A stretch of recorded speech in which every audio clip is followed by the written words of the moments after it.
রসকন্দি আনারস দেখেও মজা এবং খেয়েও কিন্তু খুব সুস্বাদু। জলন্ধি আনারস একই সাইজের কিন্তু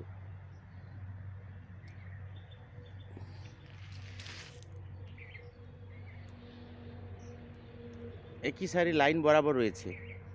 এই বাড়িতে রয়েছে এখান থেকে শুরু আনারস, এবং এইগুলো হচ্ছে চারা। এগুলো সব চারা। এগুলো কিন্তু ভাদ্র আশ্বিন মাসের কিন্তু ফলন আছে।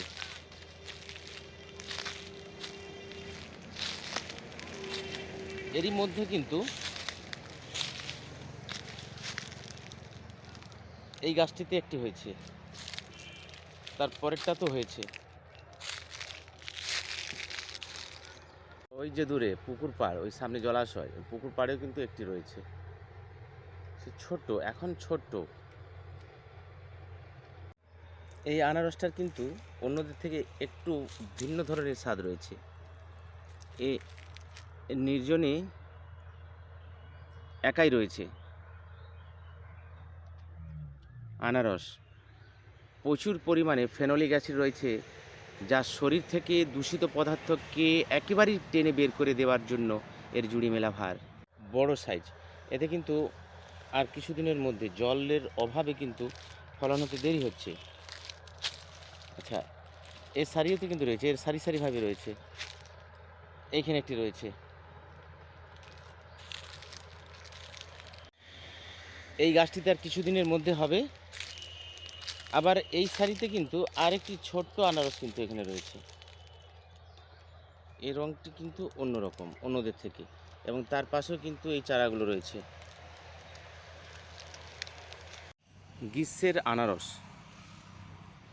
আর কিছুদিনের মধ্যে কিন্তু এই আনারস দুটি কিন্তু পেকে যাবে।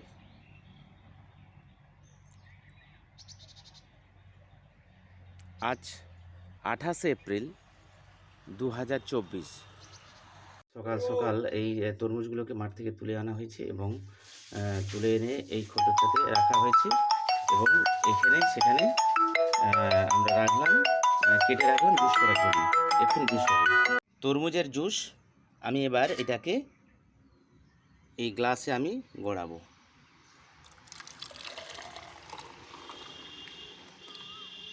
গ্লাস আমি একে রাখলাম। তরমুজের জুস পিওর, সুস্বাদু, পুষ্টিকর এবং সারাদিন একেবারে চনমন রাখার জন্য তরমুজের জুড়ি মেলা ভার। ধন্যবাদ।